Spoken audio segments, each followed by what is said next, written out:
welcome to the DaVinci RESOLVE 18.1 webinar conducted by Future Media Concepts. If you're a Macintosh user, you know that in the applications, you have your DaVinci RESOLVE somewhere. And when it's somewhere, you need to find out what is the version of it. My DaVinci RESOLVE version right now, it claims is 18.1. It identifies itself as the studio version, which is the paid version, which comes with a dongle. It is taking about 15 to 30 seconds of startup time. When it starts up, generally, you will have a color wire around a existing preset, and that is the untitled. That is the one you generally start a project.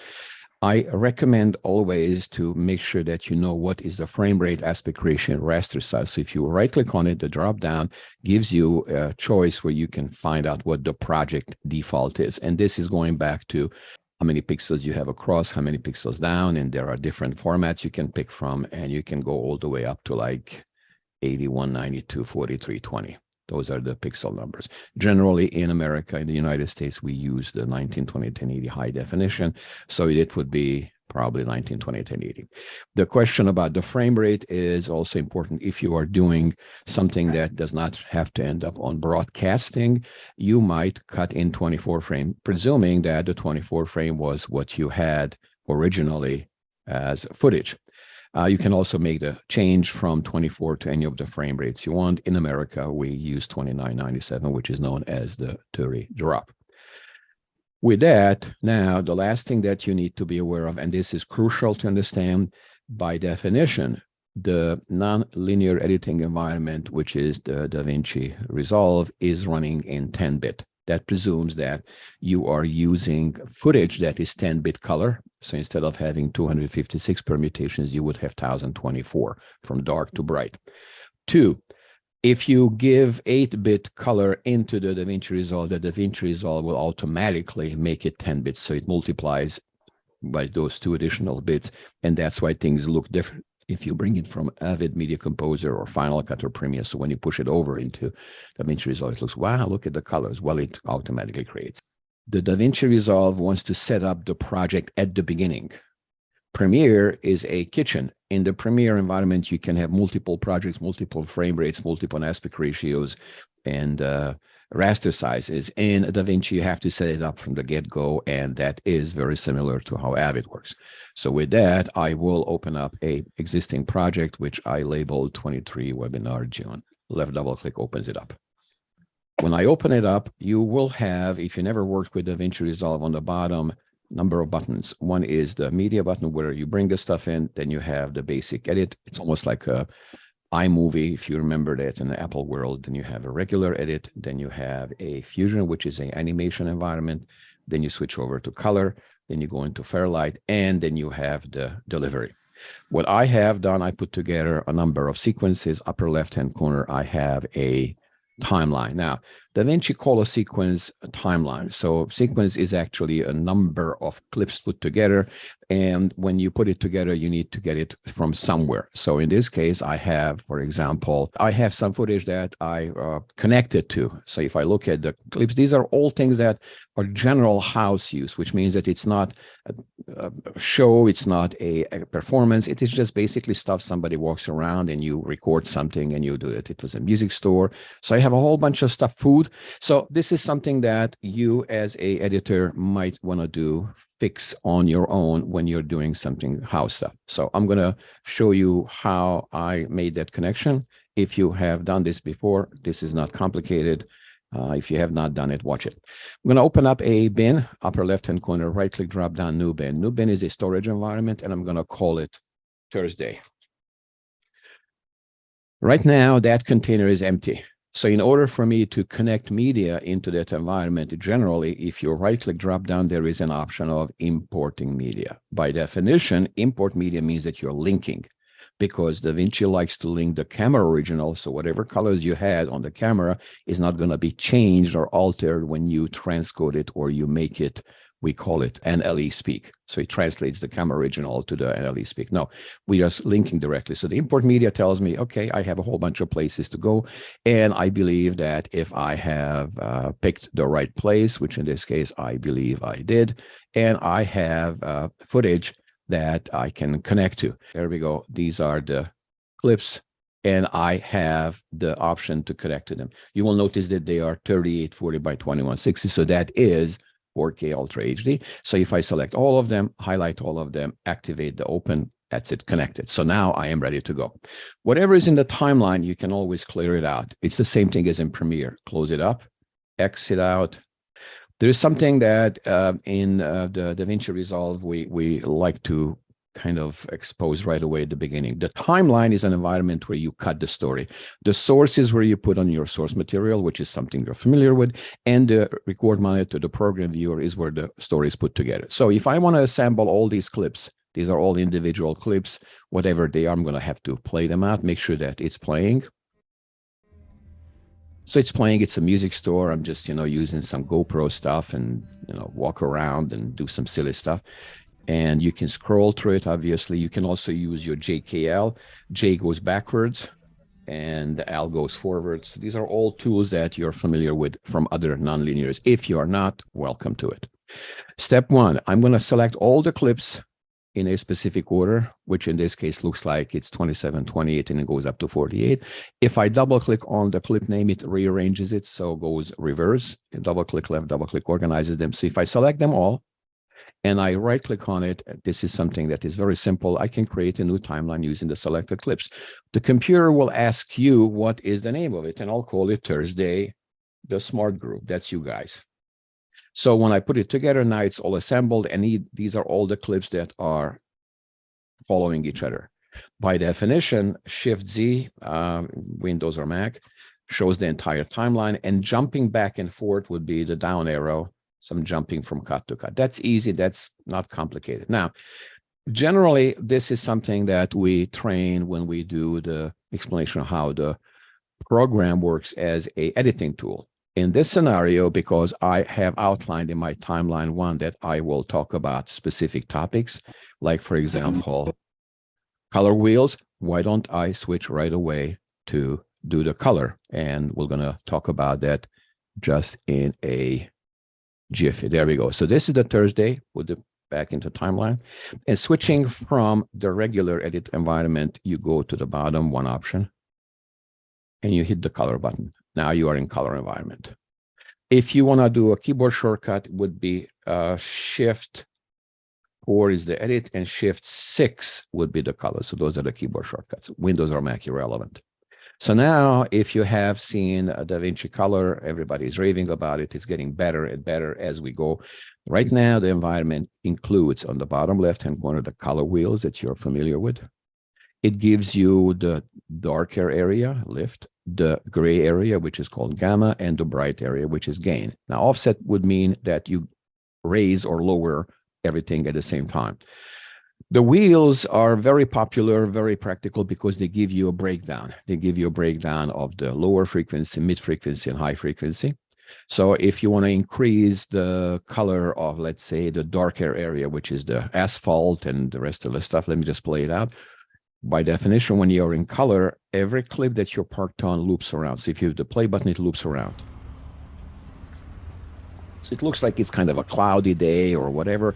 And by definition, I always use the word definition. If you want to make changes, you can make changes adding nodes. The nodes that I will include today would be the simple serial node. Serial node means that I'm going to go from left to right, and Option S, Alt S would be in the window. So I add a serial node, and this node is going to make alterations. So whatever my original footage is, which is I'm shaking for you guys, I'm going to alter it with this node. So the filter is going to be making adjustments, and the output is going to replicate what the filter was doing. You have numerous ways, at least 3 or 4 ways to decide. I don't have time to play around with it, so I'm going to tell the computer, please, bottom left-hand corner, right under the word primaries, A in a circle, which automatic balance. Essentially, it will make sure that the brightness goes to the maximum and the darkness comes to the darkest area. How? If you right-click inside the program viewer, in the drop-down, there should be a scenario where you have a scope, and the scopes are really the only way you can see what is going on, because your eyes may give you a different perception. The room you are in, the light you have, the monitor setup might confuse you or not give you the exact color, exact information. So when you are looking at the scopes, the scope is actually telling how the computer software sees what you are looking at. In my case, I'm going to switch it over to a single, double, 4 of them, single, and I'm going to use the waveform, which in the upper right hand corner, drop down, and I'm going to use the waveform. Now, the waveform tells me that the brightness is really much all the way to the top and the darkness is all the way to the bottom. So me making automatic, it's not going to make that much of a difference. Also, remember, anytime you are making an adjustment, you are thinking that you're adjusting the entire clip. Yes, you are, but based on a frame that you're parked on. So if I'm parked on a dark frame and I make an adjustment, it will proportionately make adjustments using that reference. I generally go in the middle, find out what is going on. There's a whole bunch of bright, a whole bunch of dark. So if I, on that first node, activate my friend called automatic, it kind of doesn't do that much, does it? Let's see, without, with. Okay, not much. If I want to see it on a big screen, control on a Windows, Command F, full screen, play it, spacebar. And if I do Option Alt D, takes it off, puts it back on. Not much difference. Well, define what's not much. But my point is that if I want to make it interesting, instead of using the automatic, I'm going to clear it out. Watch this, node label. I'm going to use my, clear it out. I'm going to use my friend, the primaries.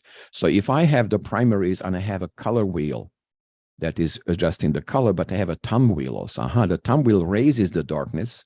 See, it goes up. So I'm actually blurring, well, not blurring it out. I'm going to making it brighter. And the thumb wheel on the maximum brightness can bring it down. So now I'm actually crushing it. So I'm actually making it look darker. And the mid-range, which is probably the asphalt, I'm going to make it brighter. I don't know if this comes through because I'm checking it on my Dell computer. It should come through. So if I want to do something really making sure, well, this was actually maybe later in the day, it's much brighter. If I take the effect off, Option D, without, wow.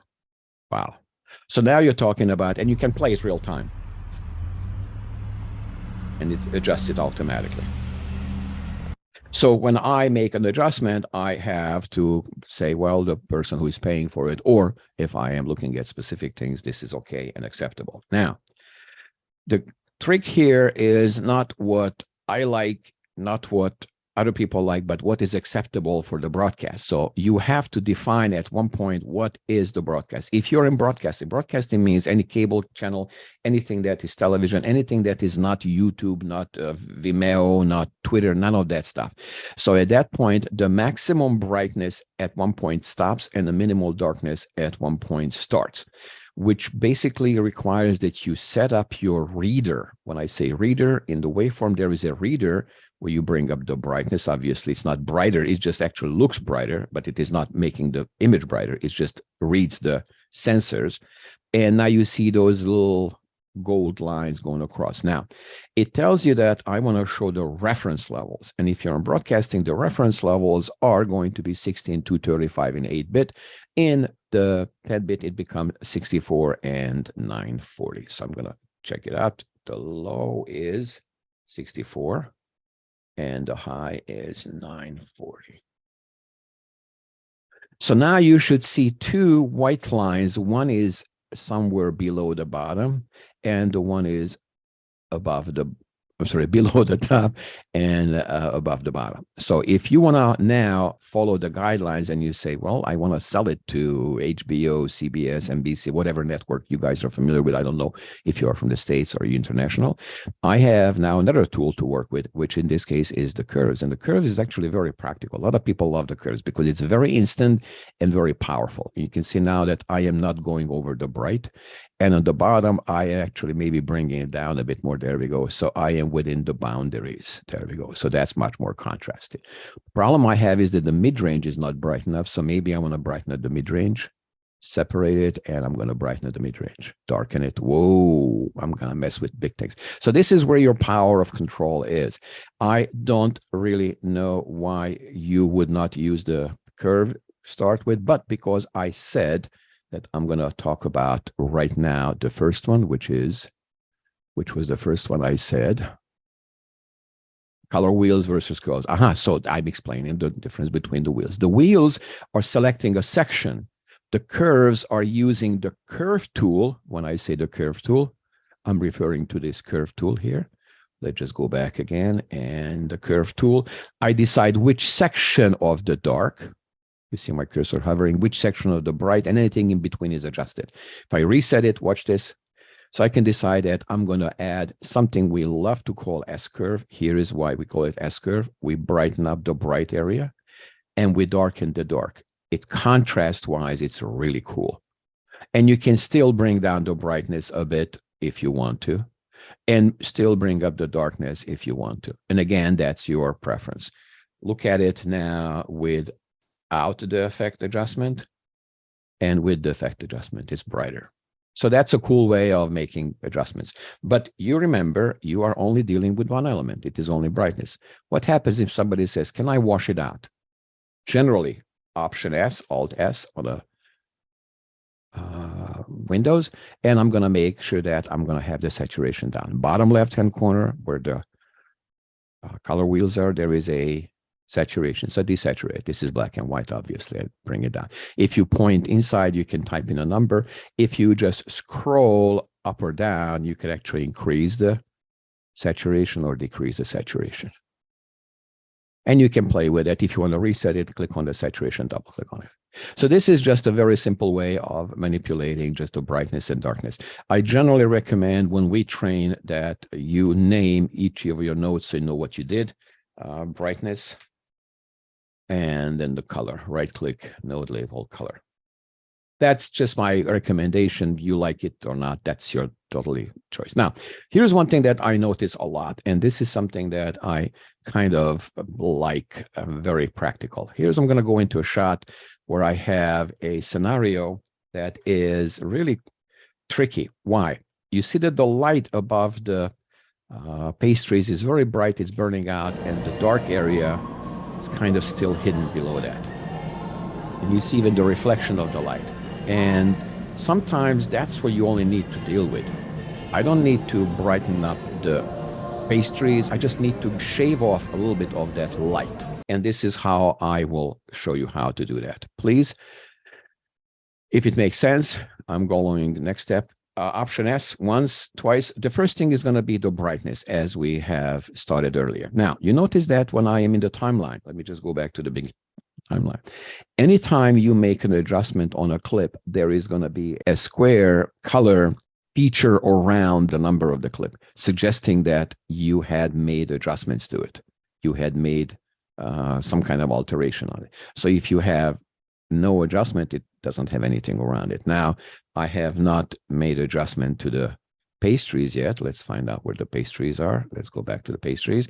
And in pastries, as soon as I touch any of the elements, like in this case, I'm going to use my curves and make sure that the brightness is down. Yeah, but I'm bringing down everything. You see that? I'm bringing everything down.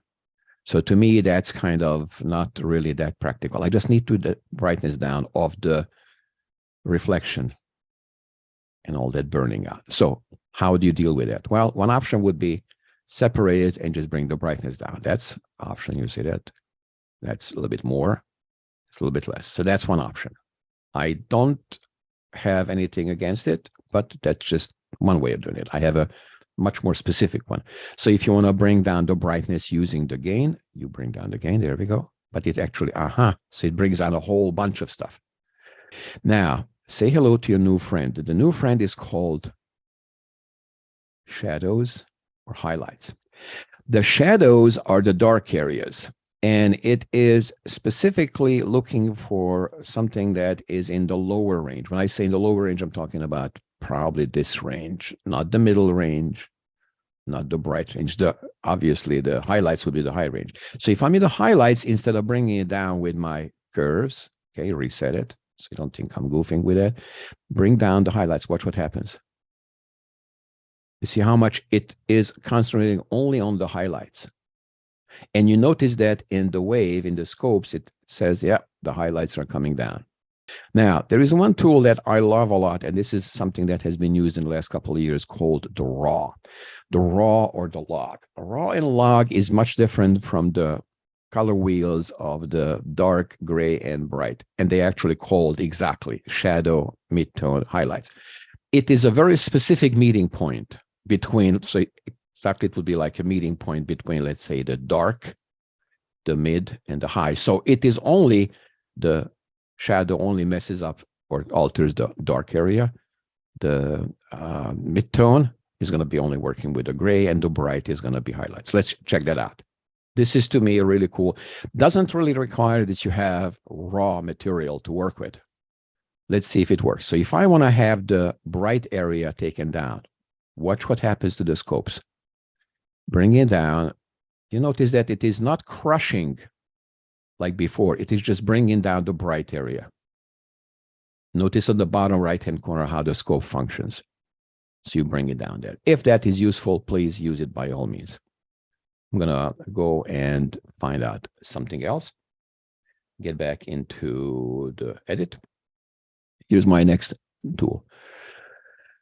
When we have a multi-camera, the general principle is going to be finding footage that is of the same performance, multiple angles. And we have done this in a couple of webinars before. Today, I'm going to add one more element to it. Here's my multi-camera material. I have one camera angle where the guy is in a medium shot. I have another angle where it's a profile shot. I have an angle that is a very, very tight profile, plus holding the guitar. And I'm going to do the right side, and I'm going to go the big one. So I'm going to play it out so you can hear what is going on.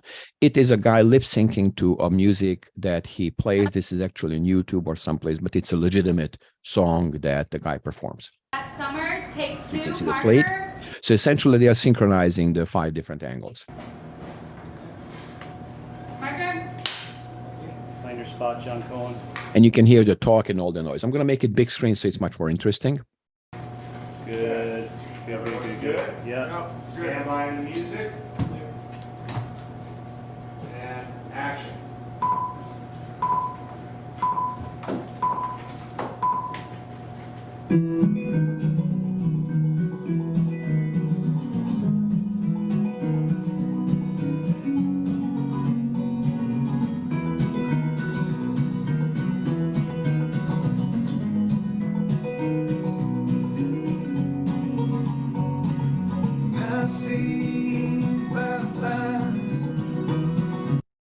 So essentially, we're talking about a performer who is lip syncing and he's hearing the sound that he's playing against or playing on top. Okay? So each of these angles uses that. Like, for example, this angle, maybe the volume is a little bit different, but essentially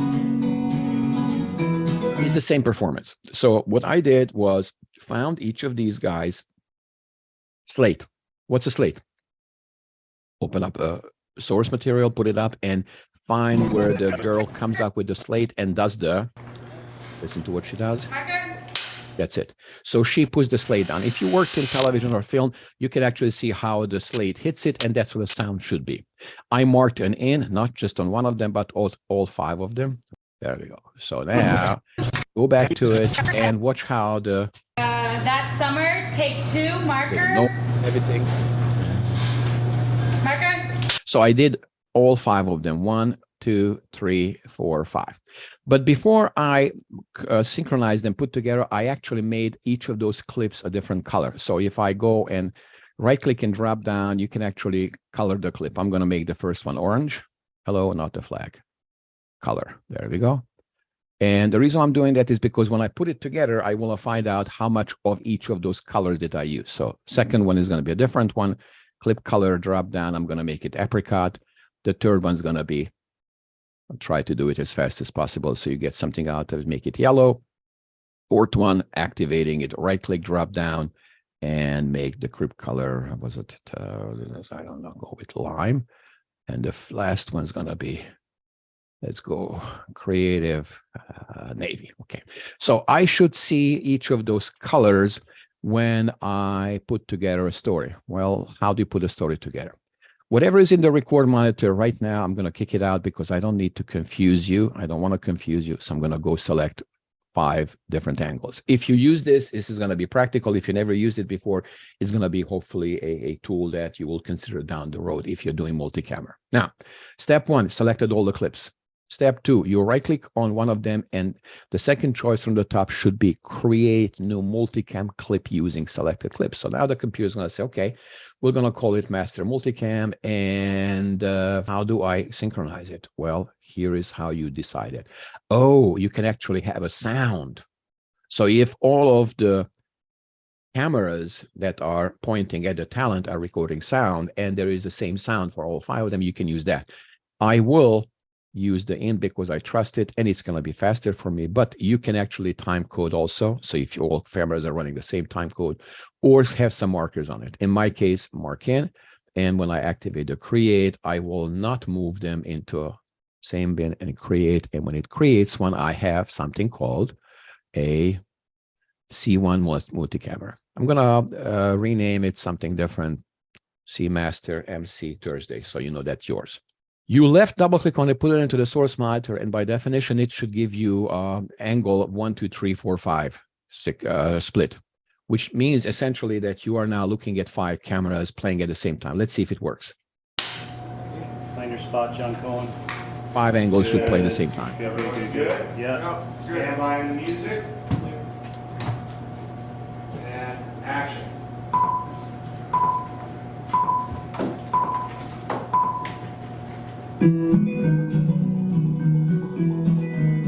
So it's okay, usable, and I'm not gonna, dwell on that how precise it should be okay. So here it comes. If you have more than 9 angles, meaning 10, it will give you 16. So it's 4 by 4, either 3 by 3, 9, or 2 by 2, 4. So depending on how many camera angles, it will actually automatically set it up for it. So my question is that which is my first angle to work with? I'm going to start with a wide angle, and I see it highlighted. So if I grab the footage and I put it into the timeline, I'm creating a brand new sequence, starting with the big wide angle. Now, in order for you to work with this, I'm going to show you a keyboard setup. I believe the keyboard setup is Resolve. There we go. On the keyboard and the DaVinci, you have the same concept as on any other nonlinear environment. And the alphabetic buttons, 1, 2, 3, are going to be determining the angle. So I'm going to use the angle 1, 2, 3, 4, 5 to switch from angles as we play them live. How? Well, I need to make sure that the story, which is the sequence, is connected to the multicam. Therefore, in the bottom left-hand corner of the source, look at the drop down. It says, hey, make it multicam. Now, one environment controls all of them. Therefore, if I hit the space bar and the countdown comes down, by hitting those 1, 2, 3, 4, 5 buttons, 1, 2, 3, 4, 5, as I am moving along, I will be switching angles. Let's see if I'm correct.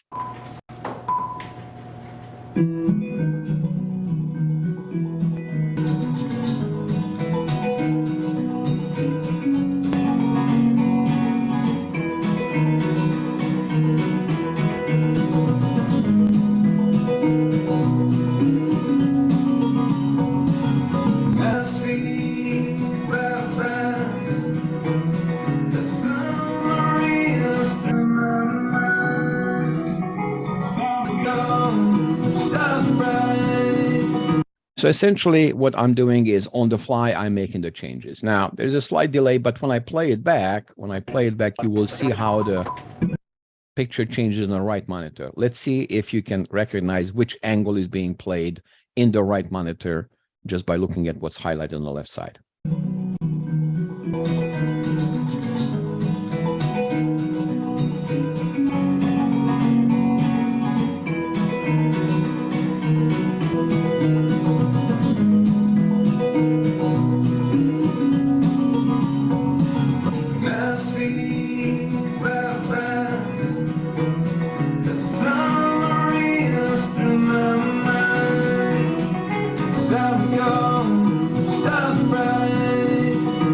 Now, essentially what I did was switch angles, and this is actually a finished story. So I don't need to do anything else other than color grading it. Now, remember I colored each of those clips, and I don't see those clips in the timeline. Shift Z shows the entire timeline.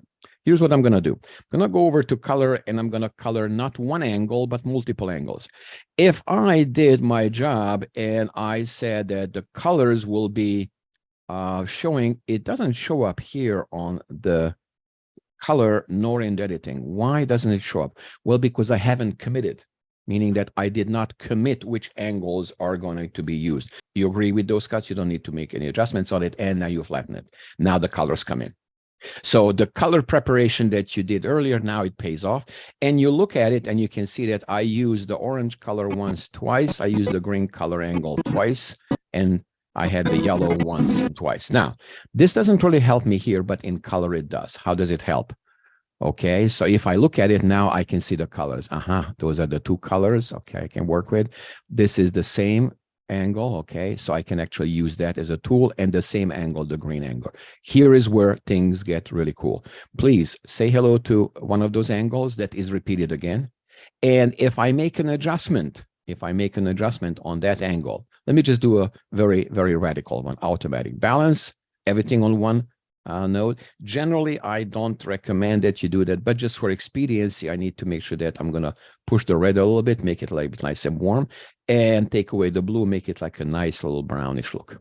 So compared to other shots, it is going to be really brownish. Look at the face, much more brownish. But because I have that angle again, select the destination angle and right-click on 4 and say, please, can you make the adjustment set up in such a way that you're going to be applying the grade from 4 to 7. So 4 and 7 are the same thing. Now let's go radical. Orange, there's an orange angle. I'm going to make one of those angles dark or bright or black and white. Let's do this properly. Step 1, add another node, make the brightness. In this case, I'm going to automatic balance it, make it brighter. There we go. It's very bright. And I'm going to make it kind of sepia tone. Bring down the saturation a bit, which is, there we go. Push a little bit the red, which is generally very easy. There we go. Push the red a little bit and take away the blue. There we go. Push it back, the saturation. And it's kind of a sepia tone. It's much different than anything else. If you want to be really radical, you can actually bring the whole saturation down. So now make it black and white. And then we can brighten it up just by saying, hey, it's going to be a nice, bright black and white. It's different from anything before, anything after. So how do you copy it? As I said, if it's the same angle, you select the destination angle, highlight it. Right-click on the O2, right-click, drop down, and apply the grade that you just created earlier. And the good thing is that you are not just applying the look, you're applying all the nodes. So when you play it out, let me play it out full screen. Get back into the regular edit, full screen. Watch the story from the beginning. I'm going to speed it up a little bit. Find your spot, John Cohen. Good. There we go, countdown. Starts playing, there we go, watch it. So the first shot is black and white, then he switches over to something else.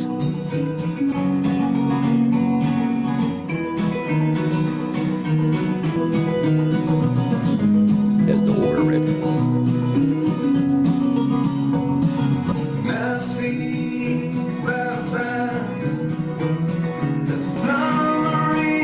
So this is basically explaining how the grouping works.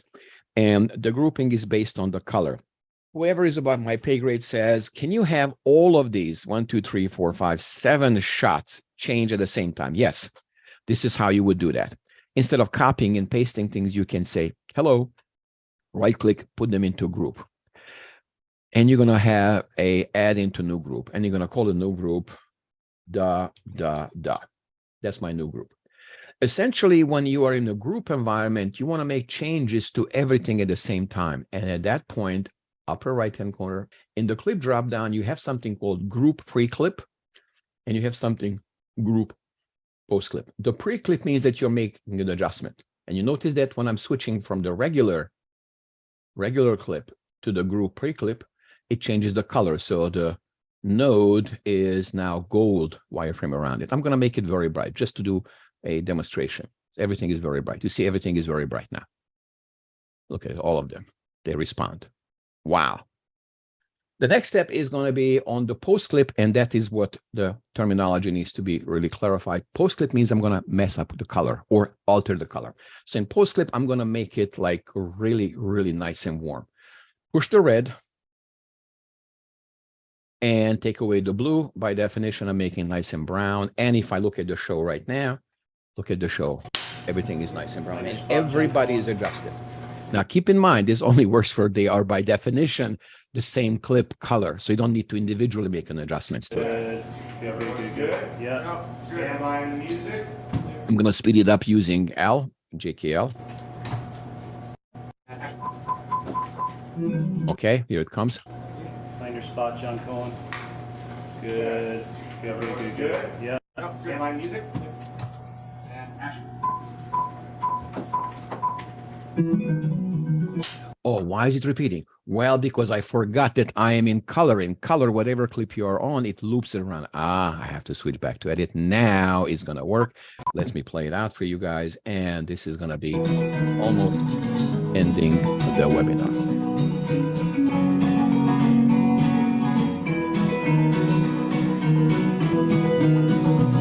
Let's do another one. This is a different version if you want to make it cold, and generally I like that a lot as a concept because it's very drastic. So in the post clip, I'm going to make it not red and no red, take the red away and push the blue, make it nice cold. And if I look at it, generally it would look like, and it is, yeah, very cold. So this is a very interesting tool that I kind of recommend you guys consider. All right, what else were we able to push in here? Copy color, that's it, using Magic Mask. Okay, let's do the Magic Mask quickly. And the Magic Mask to me is a very powerful one. I don't know if you are able to separate things on your own or you need to do some separation. Here is how the Magic Mask works. To me, Magic Mask is probably the best tool out there for the price point of $300. So let's say that I have a character in a story. I'm going to clear out my record monitor and watch this thing. One of the characters I put together. Okay, so I'm going to do marking I, O, in and out, and I'm going to separate this guy by himself. So I'm going to, here's the story. So the guy is in my timeline, and if you look at it, he is full screen. Let's find out what's going on. He's talking. Huh? He doesn't want it. He doesn't want it. That's what he said. So my instructions are make the guy's face brighter or make him more brighter and blur out the background. There's a whole bunch of variations you can come up with. So here's my easy variation. If you have dealt with color, you know that by definition, if you want to have an element changed, you need to define what that element is. In this case, I'm going to add a node. I'm going to say hello to my new friend called the power window. And the power window is a tool that I can say, hey, here's the guy. I'm going to separate him from the background or isolate him as much as I can. And I will tell the computer to track him using a tracker, which by definition is allowing me to track him. Ding, ding, ding, ding, ding, ding. There we go. And his face is going to be the one that is going to be adjusted. Therefore, the adjustment is going to be, let me show you what I'm going to do with him. I'm going to brighten him up. This is just a very simple and very silly explanation of how the concept works. Okay. But notice that when I play it, it's a halo around him. He doesn't want it. He doesn't want it. Without, right? That's It's a what he halo. said. It follows it. It's a decent tracker. Now, if you have dealt with this, you know that the object, meaning that the halo itself, it is really cool if it is softened, meaning the softness, right? So it blends in better. So if I am here and I'm looking at the guy, let's find out, would that make a difference?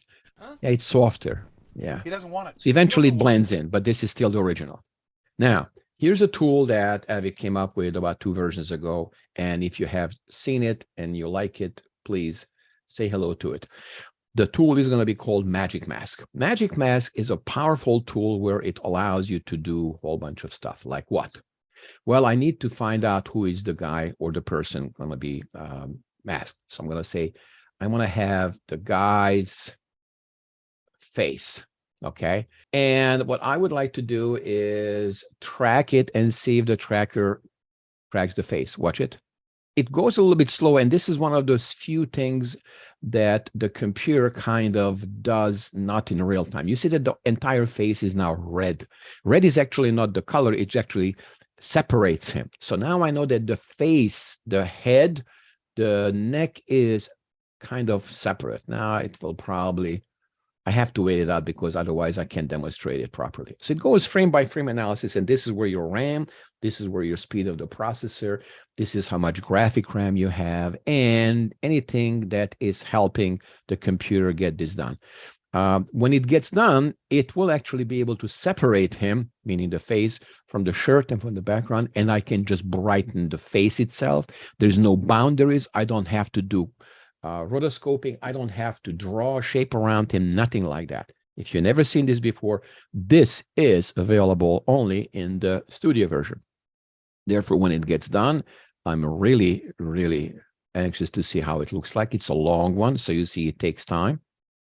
And it's done about, what, 80 frames, 70 frames, there we go. And when it gets done, now I'm going to manipulate only the face, not the shirt, not the background, nothing. And I did not have to myself separate it. It's almost a basic concept of artificial intelligence. So let's find out how we can brighten him up.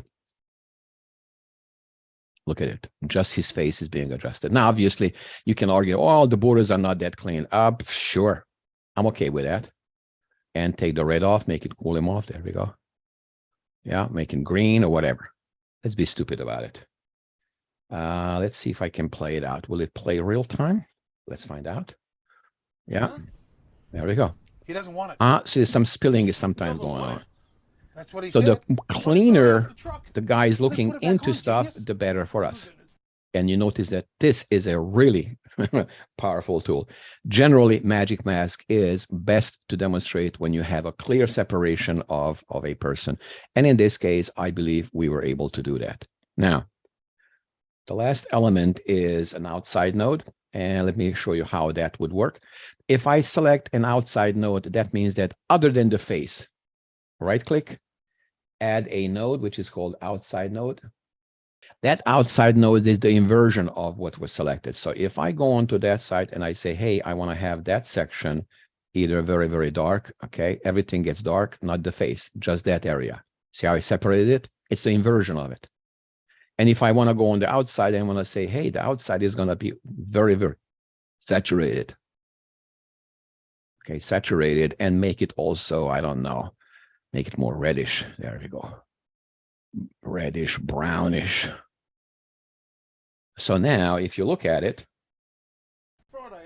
I know. the separation. If you don't believe me that I did it right, let me do a really drastic one. Bring the saturation black and white, cutting down, and this is absolutely silly. We'll have to go all the way back to the warehouse and pick our traffic. So to me, when I want to separate things and I have a clear, there's nobody walking in front of it, he's not using his hand in front of the face, any of that stuff, this tool is worth its price in gold. This is the tool that if you are interested in spending, you know, the $300, this is the tool that you look for. So I'm sure that there is much more that I can show you, and I would love to, but my time is running out. I hope that you learned something. This is how we train. This is how we educate. This is how we help you get into the business of making things prettier. Thank you for your time. Good luck. Stay well. Take it easy, guys.